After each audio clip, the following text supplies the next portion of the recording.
Good morning friends, welcome back to my channel. हमारे last videos में हमने science में केमिस्ट्री से रिलेटेड कुछ टॉपिक्स डिस्कस किए थे। आई होप आपको वो टॉपिक्स अच्छे तरह से समझ में आ गए होंगे। आज हम उन टॉपिक से रिलेटेड एनसीईआरटी के ही कुछ इंडेक्स क्वेश्चन डिस्कस करेंगे ताकि आपको उन टॉपिक्स को समझने में और भी आसानी हो सके। ठीक है, तो हमारा पहला क्वेश्चन है, why should a magnesium ribbon be clean before burning in air. ठीक है, तो इस क्वेश्चन को सॉल्व करने के लिए पहले आपको इसका मीनिंग समझना बहुत ज़रूरी है। ठीक है, तो इसका मीनिंग है कि मैग्नीशियम रिबन को क्लीन क्यों किया जाता है before burning in air, air में बर्न करने से पहले। इसको और इजीली हम किस तरह से समझ सकते हैं कि जो मैग्नीशियम रिबन होता है उसे पहले हम क्लीन करेंगे एंड देन उसकी रिएक्शन हम करवाएंगे एयर के साथ में। अब फ्रेंड्स, एक चीज़ हमेशा याद रखिए, केमिस्ट्री में जहाँ पे भी एयर लिखा हुआ हो उस एयर का मतलब होगा ऑक्सीजन। ठीक है, तो क्योंकि हम जब भी कोई केमिकल रिएक्शन लिखते हैं, ठीक है, तो वहाँ पे हम एयर के साथ तो उसकी रिएक्शन शो नहीं कर सकते हैं, तो हमें वहाँ पे कोई ना कोई एटम चाहिए, सिंबल चाहिए, तो वो हमारे पास क्या होगा, यहाँ पे ऑक्सीजन होगा। तो एयर का मतलब ऑक्सीजन। ठीक है, तो आपने इस क्वेश्चन के लिए एक केमिकल रिएक्शन पहले बनानी है। ठीक है, तो मैग्नीशियम रिबन जो है उसका सिंबल क्या होगा, ऑब्वियसली Mg, क्योंकि मैग्नीशियम को हम किससे डिनोट करते हैं, मैग्नीशियम से डिनोट करते हैं। देन इसकी रिएक्शन किससे करवानी है, एयर से। एयर का मतलब मैंने अभी आपको बताया ऑक्सीजन। ऑक्सीजन के लिए हम क्या लिखेंगे, O2। मैंने यहाँ पे O क्यों नहीं लिखा, सिर्फ O2 क्यों लिखा, Mg तो मैंने Mg लिखा है, ये तो मैंने Mg2 नहीं लिखा। तो फ्रेंड्स, आपको एक और बात नोट रखनी है कि जितने भी गैसियस एटम होते हैं हमारे सराउंडिंग में, ऑक्सीजन, नाइट्रोजन, सल्फर, क्लोरीन, ये जो गैसियस एटम होते हैं ये कभी भी मोनो एटॉमिक फॉर्म में प्रेजेंट नहीं होते, बल्कि डाई एटॉमिक फॉर्म में प्रेजेंट होते हैं। मोनो एटॉमिक का क्या मतलब होता है, मोनो का मतलब होता है हमेशा वन, एटॉमिक का मतलब एटम। तो ये कभी भी वन एटम या सिंगल एटम के फॉर्म में प्रेजेंट ना होके डाई एटॉमिक की फॉर्म में प्रेजेंट होते हैं। तो इसे आप हमेशा कैसे लिखोगे, 2 करके लिखोगे, मीन्स आपको उसके साथ में 2 मेंशन करना ही करना है। तो यहाँ पे रिएक्शन देखिए, magnesium Mg plus oxygen O2 will give MgO, that is magnesium oxide. ठीक है, इसको बैलेंस करेंगे। Mg लेफ्ट हैंड साइड पे 1 है, राइट हैंड साइड पे 1 है, O लेफ्ट हैंड साइड पे 2 है, बट यहाँ पे 1 है, तो इसको बैलेंस करने के लिए इसके सामने हम 2 लगा देंगे। तो ये नाउ दिस इज बैलेंस। अब इस रिएक्शन में देखिए क्या हो रहा है, मैग्नीशियम ने रिएक्शन किया ऑक्सीजन के साथ में और क्या फॉर्म किया, मैग्नीशियम ऑक्साइड।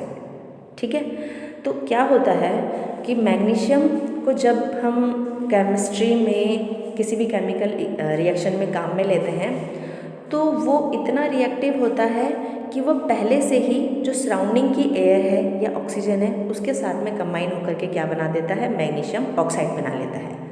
अब उसकी हम फर्दर रिएक्शन करवाते हैं अगर, तो हमें डिज़ायर्ड प्रोडक्ट नहीं मिलता, जो प्रोडक्ट हमें चाहिए वो हमें नहीं मिलेगा। इसलिए हमें उसे क्या करना पड़ता है, पहले क्लीन करना पड़ता है, मीन्स रब करना पड़ता है। सैंड पेपर से हम उसे रब कर सकते हैं। तो जब हम उसे रब करेंगे तो रब करने से उसकी जो ऑक्सीजन की लेयर है, ऑक्साइड की लेयर है, वो रिमूव हो जाएगी एंड देन वो वापस से क्या बन जाएगा, मैग्नीशियम बन जाएगा। Now we can use this magnesium for our chemical reactions. ठीक है फ्रेंड्स, आई होप आपको ये क्वेश्चन समझ में आ गया होगा। Now our second question is write the balance equation for the following chemical reaction। इसमें हमारे पास पहला एग्जांपल है, hydrogen plus chlorine will give hydrogen chloride. ये जो रिएक्शन है यहाँ पे वर्ड फॉर्म में गिवन है, आपको इसे सबसे पहले सिंबॉलिक फॉर्म में कन्वर्ट करना पड़ेगा, देन आप इसको बैलेंस कर सकते हो। तो सिंबॉलिक फॉर्म में कन्वर्ट करने के लिए देखिए, हाइड्रोजन क्या होती है, गैस होती है, इसका सिंबल होता है H, और क्योंकि ये गैस है तो इसको हम कैसे लिखेंगे, H2 करके लिखेंगे। प्लस क्लोरीन, क्लोरीन का सिंबल क्या होता है, Cl, आपने 9th क्लास में पढ़ा होगा, और क्योंकि ये भी एक गैस है तो इसको भी हम कैसे लिखेंगे, 2 करके लिखेंगे। Arrow will give hydrogen chloride. Hydrogen chloride का फॉर्मूला क्या होता है फ्रेंड्स, HCl। आई होप आपको फॉर्मूला बनाना आता होगा, 9th क्लास में हमने फॉर्मूलाज बनाए हुए हैं। ठीक है, और फिर भी अगर किसी को कोई प्रॉब्लम है फॉर्मूलाज बनाने में तो वो मुझे कमेंट करके बता सकते हैं। I will make a separate video on this. ठीक है, तो अब देखिए ये हमारे पास एक रिएक्शन आ गई है। तो ये से हमने सिंबलिक फॉर्म में कन्वर्ट कर लिया। Now we have to balance this reaction. तो बैलेंस करने के लिए मैंने आपको कुछ स्टेप्स बताए थे, वो स्टेप्स हम यहाँ पे भी फॉलो करेंगे। सबसे पहले देखिए हमारे पास में क्या है, लेफ्ट हैंड साइड से हम स्टार्ट करते हैं। तो एक्सट्रीम लेफ्ट हैंड साइड पे हमारे पास क्या है, हाइड्रोजन है। हाइड्रोजन हमारे पास कितना है, 2, और कहीं पे हाइड्रोजन नहीं है यहाँ पे। देन राइट हैंड साइड में देखिए हाइड्रोजन हमारे पास कितना है, 1, ठीक है, क्योंकि इसके सामने ऊपर या नीचे कोई भी डिजिट नहीं लिखी, कोई भी डिजिट नहीं है, इसका मतलब ये कितना है, 1। तो इसको 2 करने के लिए फ्रेंड्स हम क्या करेंगे, इसके फ्रंट में 2 डिजिट मेंशन कर देंगे, ठीक है। मैंने आपको बताया था जब भी आपको किसी भी केमिकल रिएक्शन को बैलेंस करना है तो आपको जो डिजिट मेंशन करनी है हमेशा फ्रंट पे मेंशन करनी है।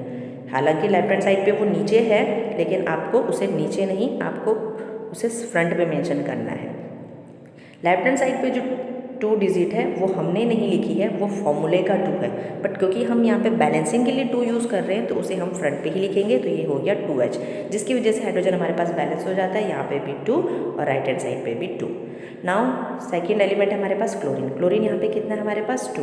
राइट हैंड साइड पे कितना है क्लोरीन, अब आप बोलोगे 1, लेकिन ये 1 नहीं है, ये भी 2 है। क्यों, अब आप देखिए 2HCl हमारे पास है।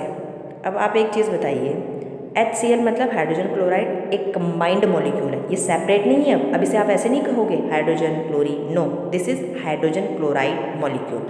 अब ये हाइड्रोजन क्लोराइड का एक मॉलिक्यूल है और इसके सामने हमने क्या लिखा हुआ है, 2 लिखा हुआ है। तो ये जो 2 होगा, क्योंकि ये इन दोनों के ही सामने है, तो ये हाइड्रोजन के लिए भी कंसिडर किया जाएगा, ये क्लोरीन के लिए भी कंसिडर किया जाएगा। तो ये 2 हमने लगाया तो H के लिए था, लेकिन ये माना हमारे पास किसके लिए भी जाएगा, Cl के लिए भी माना जाएगा, ठीक है फ्रेंड्स। तो वापस से देखिए H2 plus Cl2 will give HCl, और यहाँ पे हमने 2 लगाया था, ठीक है। अब देखिए क्लोरीन 2 लेफ्ट हैंड साइड पे, राइट हैंड साइड पे भी क्लोरीन कितना हो गया, 2 हो गया है। तो इस तरह से हमारा हाइड्रोजन भी बैलेंस हो गया, क्लोरीन भी बैलेंस हो गया। So this is the chemical equation for this reaction. Next second आप रिएक्शन देखिए, barium chloride plus aluminium sulphate will give barium sulphate plus aluminium chloride. यहाँ पे देखिए क्योंकि ये वर्ड फॉर्म में है तो इसे हमें दोबारा से सिंबॉलिक फॉर्म में कन्वर्ट करना पड़ेगा। सिंबॉलिक फॉर्म में कन्वर्ट करने के लिए हम इसे इसके फॉर्मूले मेंशन करेंगे। तो बेरियम क्लोराइड का फॉर्मूला क्या होता है, Ba बेरियम क्लोराइड Cl2, ठीक है फ्रेंड्स। एक चीज़ आपको जो नोट करनी है, ये BaCl2 मैंने अपनी मर्जी से नहीं लिखा है, क्योंकि ये फॉर्मूला होता है बेरियम क्लोराइड का, इसलिए मैंने BaCl2 लिखा है, ठीक है। ये आपको याद रखना पड़ेगा, लर्न करना पड़ेगा कि बेरियम क्लोराइड को हम हमेशा BaCl2 करके ही लिखते हैं। और अगर किसी को ये नहीं समझ आ रहा कि कैसे BaCl2 आया, BaCl3 क्यों नहीं हुआ, Ba2Cl2 क्यों नहीं हुआ, या कुछ और क्यों नहीं हुआ, तो उसके लिए आप मुझे कमेंट सेक्शन में मैसेज कर सकते हैं। मैंने जैसा कि पहले कहा, मैं इसके ऊपर एक सेपरेट वीडियो बनाऊंगी कि किस तरह से आप फार्मूलाज फॉर्म करते हो किसी भी केमिकल कंपाउंड का, ठीक है। तो यहाँ पे बेरियम क्लोराइड का फॉर्मूला हमारे पास हो गया BaCl2, ठीक है, प्लस एल्यूमिनियम सल्फेट का फॉर्मूला हमारे पास में क्या होता है, Al2SO4 का होल 3, ठीक है, ये एल्यूमिनियम सल्फेट का फॉर्मूला है। Will give barium sulphate that is BaSO4 plus aluminium chloride that is AlCl3। ये हमने सिंबॉलिक फॉर्म में इस रिएक्शन को लिख दिया। अब हमें इसे बैलेंस करना है, ठीक है। बैलेंसिंग के लिए देखिए सबसे पहले लेफ्ट हैंड साइड पे सबसे पहला हमारे पास कंपाउंड क्या है, BaCl2, ठीक है। BaCl2 में आप चेक कीजिए Ba कितना है, 1, ठीक है, और कहीं पे Ba नहीं है लेफ्ट हैंड साइड पे। राइट हैंड साइड पे देखिए Ba कितना है, यहाँ पे भी 1 है, ठीक है। ये देखिए इसके ऊपर कुछ नहीं है, इसके फ्रंट पे कुछ नहीं है, इसके नीचे कुछ नहीं है, तो इसका मतलब हमारे पास में Ba कितना हो गया, यहाँ पे भी 1 हो गया है, तो Ba हमारा बैलेंस है। इसके बाद Cl देखिए कितना है, Cl2, ठीक है, और कहीं पे Cl नहीं है। राइट हैंड साइड पे देखिए Cl कहाँ पे, यहाँ पे Cl कितना हमारे पास 3, लेफ्ट हैंड साइड पे 2 है, राइट हैंड साइड पे 3 है। तो मैंने आपको पहले बताया था कि हम ज़्यादा को कम तो नहीं कर सकते, बट कम को ज़्यादा ज़रूर कर सकते हैं, ठीक है। तो कम कहाँ पे है, लेफ्ट हैंड साइड पे। तो इस कम को हम ज़्यादा कैसे करेंगे, क्योंकि राइट हैंड साइड पे 3 क्लोरीन है और लेफ्ट हैंड साइड पे 2 क्लोरीन है। तो ऐसा क्या किया जाए कि दोनों साइड इक्वल हो जाए। तो अब यहाँ पे हमारे पास एक ट्रिक है, आप इसे ध्यान में रखिए कि जब भी left hand side and right hand side के एलिमेंट में इस तरह की डिजिट हो, दोनों टोटली डिफरेंट डिजिट हो। टोटली डिफरेंट मतलब ना 2 का कनेक्शन 3 से, ना 3 का कनेक्शन 2 से। मीन्स 2 के टेबल में 3 नहीं आता, 3 के टेबल में 2 नहीं आता। ठीक है, तो उसके लिए आपने क्या करना है, आपने उन्हें एक दूसरे से मल्टीप्लाई कर देना है। ठीक है, कैसे, यहाँ पे जो Cl2 है, ठीक है, इसके 2 को आप राइट हैंड साइड के क्लोरीन के नंबर से मल्टीप्लाई कर दो। क्लोरीन यहाँ पे कितना है 3 राइट हैंड साइड पे, लेफ्ट हैंड साइड पे 2 है, इसको आप मल्टीप्लाई कर दो 3 से लेफ्ट हैंड साइड के 2 को, क्योंकि यहीं पे तो कम है ना क्लोरीन, तो यहाँ पे से आप मल्टीप्लाई कर दो। तो कितना हो गया, 2 3 सा 6 हो गया है। ठीक है, 2 3 सा 6 हो गया है। तो इसके लिए अब आपको क्या करना पड़ेगा, ये आपका 2 3 सा 6 हो गया। अब राइट हैंड साइड पे देखिए, यहाँ पे क्लोरीन के 3, लेफ्ट हैंड साइड पे तो वो 6 हो गया है, 2 3 सा 6, लेकिन राइट हैंड साइड पे वो कितना रह गया 3, इसको भी 6 करना पड़ेगा। तो इस 3 को किससे मल्टीप्लाई करें कि वो 6 हो जाए, 2 से मल्टीप्लाई करना पड़ेगा। तो इसको हम अगर 2 से मल्टीप्लाई करते हैं तो ये कितना हो जाता है 6, इसका मतलब दोनों साइड में ये 6 6 हो जाता है, बैलेंस हो जाता है।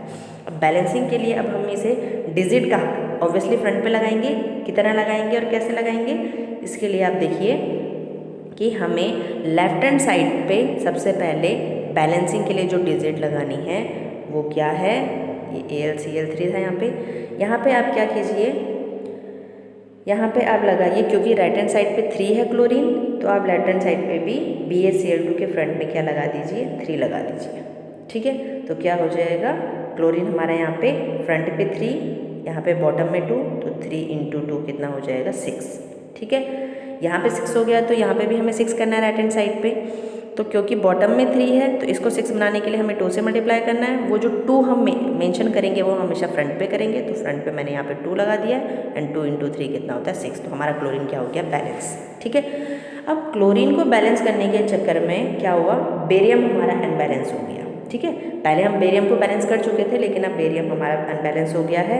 बेरियम हमारा यहाँ पे कितना हो गया 3, क्योंकि Ba के फ्रंट पे 3 है तो ये बेरियम के लिए भी माना जाएगा। तो बेरियम 3 हो गया, बट राइट हैंड साइड पे वो सिर्फ कितना है 1।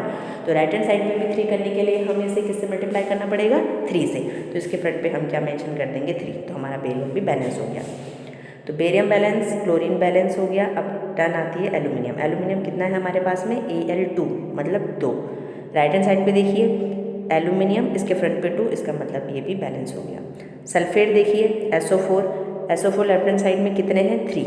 SO4 होता है सल्फेट, पूरा फॉर्मूला है जो कि, और इसका ब्रैकेट क्लोज के बाद में हमने 3 लिखा है, मतलब पूरा का पूरा जो सल्फेट का मॉलिक्यूल है वो कितने हैं 3। राइट हैंड साइड पे देखिए जो SO4 है वो कितना है हमारे पास में, फ्रंट में देखिए कितना लिखा है 3, तो ये 3 इस पूरे SO4 के साथ भी माना जाएगा। तो SO4 हमारे पास कितना हो गया 3, इसका मतलब हमारा सल्फेट भी बैलेंस हो गया है। तो इस तरह से ये केमिकल रिएक्शन भी हमारी क्या हो गई है, बैलेंस हो गई है। आई होप आपको ये भी समझ में आ गया होगा। ठीक है, now third, sodium plus water will give sodium hydroxide plus hydrogen. इस रिएक्शन को देखिए, सोडियम का सिंबल क्या होता है Na, water H2O will give sodium hydroxide and hydrogen. Sodium hydroxide का फॉर्मूला क्या होता है NaOH, और हाइड्रोजन का फॉर्मूला क्या होता है H2, because this is a gas. इसको बैलेंस करना है। लेफ्ट हैंड साइड पे सोडियम कितना है 1, राइट हैंड साइड पे सोडियम कितना है 1। लेफ्ट हैंड साइड पे हाइड्रोजन कितना है H2 2, यहाँ पे कितना है राइट हैंड साइड पे देखिए 2, तो ये रहा H2 और 1 और हमारे पास में। आपको सारे मॉलिक्यूल्स के अंदर देखना होता है, तो राइट हैंड साइड पे जितने भी मॉलिक्यूल्स हैं उन सब में आपको हाइड्रोजन देखना पड़ेगा। तो H2 तो ये रहा और 1 हाइड्रोजन ये रहा, तो टोटल कितने हो गए हाइड्रोजन यहाँ पे हमारे पास 3 हो गए। और लेफ्ट हैंड साइड पे कितने हैं हाइड्रोजन हमारे पास 2। तो क्या किया जाए बैलेंस करने के लिए, क्योंकि लेफ्ट हैंड साइड पे कम है तो हम क्या कर सकते हैं बैलेंसिंग के लिए, यहाँ पे हम अगर इस H2 जो भी हमें डिजिट पुट करनी है फ्रंट पे पुट करनी है, तो अगर हम यहाँ पे फ्रंट पे 2 मेंशन कर दें H2O के फ्रंट पे, ठीक है, क्योंकि 1 तो ये ऑलरेडी है ही, 1 मीन्स फ्रंट पे अगर कुछ नहीं है तो 1 कंसिडर किया जाता है, तो 1 नहीं तो हम 2 अगर यहाँ पे लिखते हैं तो हाइड्रोजन हमारे पास कितने हो जाते हैं, 2 1s are 2 दैट इज़ 4। ठीक है, यहाँ पे देखिए राइट हैंड साइड पे यहाँ पे 3 है, 3 को हमें 4 बनाना है, तो ये हाइड्रोजन 2 है ही, इसको हमें, और ये 1 है इसे हमें 2 बनाना है, तो 2 बनाने के लिए इसके फ्रंट में हमें क्या मेंशन करना पड़ेगा, 2 मेंशन करना पड़ेगा। तो देखिए 4 हाइड्रोजन हो गए, 2 तो यहाँ पे और H2 मतलब 2 2 4, 2 + 2 4 हाइड्रोजन। ठीक है, चलो हाइड्रोजन भी हमारे पास बैलेंस हो गया है। अब हमारे पास टर्न आती है किसकी, ऑक्सीजन की। ऑक्सीजन हमारे पास में कितना है, ऑक्सीजन है हमारे पास में लेफ्ट हैंड साइड पे O, तो इसके फ्रंट पे 2 मीन्स हमारे पास ऑक्सीजन कितने हैं, यहाँ पे 2। राइट हैंड साइड में देखिए यहाँ पे कोई ऑक्सीजन नहीं है, यहाँ पे ऑक्सीजन है, और ऑक्सीजन के फ्रंट पे आप देखिए कितना लिखा हुआ है 2, तो यहाँ पे भी ऑक्सीजन हमारे पास कितना हो गया 2, इसका मतलब हमारा ऑक्सीजन भी बैलेंस हो चुका है। Now third, right a balance chemical equation with state symbol for the following reaction. इनमें आप देखिए हमारे पास में एक रिएक्शन गिवन है, लेकिन ये वर्ड फॉर्म में नहीं है, ये स्टेटमेंट फॉर्म में है। आपको एक स्टेटमेंट दी हुई है कि ऐसा ऐसा होता है। अब आपको उस स्टेटमेंट में से वर्ड्स निकालने हैं या सिंबल्स निकालने हैं। ठीक है, इन क्वेश्चंस को सॉल्व करने का सबसे बेस्ट तरीका यही है कि आप पूरी स्टेटमेंट पढ़िए और उस स्टेटमेंट में जो भी आपको एलिमेंट्स दिख रहे हैं उन एलिमेंट को एक्सट्रैक्ट कर लीजिए, अलग कर लीजिए। तो इस स्टेटमेंट को पढ़िए पहले। Solution of barium chloride and sodium sulfate in water react to give insoluble barium sulfate and the solution of sodium chloride। ठीक है, solution of barium chloride and sodium sulfate in water react to give insoluble barium sulfate and the solution of sodium chloride। तो यहाँ पे आप देखिए आपके काम की चीज़ें कौन कौन सी है, आपको बस वही लिखनी है क्योंकि आपको उससे केमिकल रिएक्शन फॉर्म करने हैं। तो सॉल्यूशन ऑफ बेरियम क्लोराइड मतलब आपके पास क्या कंपाउंड है यहाँ पे, बेरियम क्लोराइड। तो बेरियम क्लोराइड हमने पहले भी लिखा था, तो हम फिर से लिख देंगे BaCl2, क्योंकि सॉल्यूशन का तो कोई सिंबल नहीं होता ना, तो हम नहीं लिख सकते, हमें बस वो कंपाउंड यहाँ पे निकालने हैं जिनके सिंबल्स होते हैं। And sodium sulphate, sodium sulphate का फॉर्मूला क्या होगा, प्लस सोडियम सल्फेट होता है हमारे पास में Na2SO4, सोडियम Na2SO4, ये इसका फॉर्मूला होता है। Then in water react to give, water भी होता है लेकिन हम यहाँ पे वाटर नहीं लिखेंगे क्योंकि ये कह रहे हैं सॉल्यूशंस। हमने सॉल्यूशन बनाया हुआ है BaCl2 का Na2SO4 का वाटर के अंदर, तो वाटर के अंदर सॉल्यूशन बनाया हुआ है, ना कि हम वाटर के साथ इसकी रिएक्शन करवा रहे हैं। अगर वाटर के साथ रिएक्शन कराते तो हम यहाँ पे H2O मेंशन करते, लेकिन ये वाटर में सॉल्यूशन बनाया हुआ है इसलिए हम H2O नहीं लिखेंगे। ठीक है, will give insoluble barium sulphate, barium sulphate का formula BaSO4 and the solution of sodium chloride, sodium chloride का फॉर्मूला NaCl। ये हमारे पास इसकी सिंबॉलिक इक्वेशन बन गई। अब इसे बैलेंस करेंगे। आप देखिए लेफ्ट हैंड साइड पे Ba कितना है 1, राइट हैंड साइड पे Ba कितना है 1, क्लोरीन कितना है लेफ्ट हैंड साइड पे 2, यहाँ पे कितना है राइट हैंड साइड पे 1। इसको 2 करने के लिए अगर हम फ्रंट पे 2 लगा दें तो ये क्या हो जाएगा 2। ये 2 हमें फ्रंट पे पूरे NaCl मॉलिक्यूल के लगाना है। ठीक है, जबकि बैलेंस हमें सिर्फ क्या करना था Cl, लेकिन मैंने कहा ये Cl यहाँ पे सिंगल नहीं है, ये NaCl की फॉर्म में, एक मॉलिक्यूल की फॉर्म में, तो इसे हम सेपरेट नहीं कर सकते। अगर यहाँ पे सिर्फ Cl होता तो हम इसके फ्रंट पे 2 लगाते, पर क्योंकि यहाँ पे सिर्फ Cl नहीं है, यहाँ पे NaCl है, इसलिए हमने इसको फ्रंट पे ही लगाना है। तो इसकी वजह से हमारा क्लोरीन बैलेंस हो गया। Chlorine balance, barium balance. Next Na हमारे पास लेफ्ट हैंड साइड कितना है 2, राइट हैंड साइड पे भी कितना हो गया Na के सामने 2, जो कि हमने क्लोरीन को बैलेंस करने के लिए लगाया था। SO4 सल्फेट हमारे पास कितना है 1, लेफ्ट हैंड साइड पे, राइट हैंड साइड पे भी हमारे पास कितना है 1, तो ये रिएक्शन हमारे पास बैलेंस हो गई है। नेक्स्ट हमारे पास रिएक्शन है ये sodium hydroxide solution in water, sodium hydroxide जिसका सिंबल होता है NaOH। In water react with hydrochloric acid, hydrochloric acid का सिंबल होता है HCl to produce sodium chloride, sodium chloride का symbol again NaCl and water, water का symbol H2O। यहाँ पे देखिए लेफ्ट हैंड साइड पे सोडियम 1, राइट हैंड साइड पे 1, और लेफ्ट हैंड साइड पे 1, यहाँ पे भी 1, H एक H यहाँ पे, एक H यहाँ पे, टोटल हो गया 2, यहाँ पे भी 2, Cl यहाँ पे 1, यहाँ पे भी 1। तो ये रिएक्शन ऑलरेडी बैलेंस है। कई बार एग्जाम में आपको ऐसी रिएक्शन दे दी जाती है जो ऑलरेडी बैलेंस होती है, लेकिन फिर भी आपको बैलेंसिंग के लिए पूछा जाता है। तो आपको घबराना नहीं है कि हाँ बैलेंसिंग के लिए पूछा है तो कुछ ना कुछ तो बैलेंस करना ही है, हम यहाँ पे 2, 3, 4 कुछ भी लगा दें, नहीं। आपको ध्यान से देखना है, आपको देखना है कि बैलेंस अगर ये है तो आपको बैलेंस करने की ज़रूरत नहीं है, आप सिंपली लिख दीजिए the reaction is already balanced. ठीक है, तो ये आपके यहाँ पे रिएक्शन हो गई है। तो फ्रेंड्स, आई थिंक आपको ये टॉपिक समझ में आ गए होंगे। सो आज के लिए यहीं पे ख़त्म करते हैं अपना लेक्चर। नेक्स्ट वीडियो में नेक्स्ट वीडियोज़ को डिस्कस करेंगे।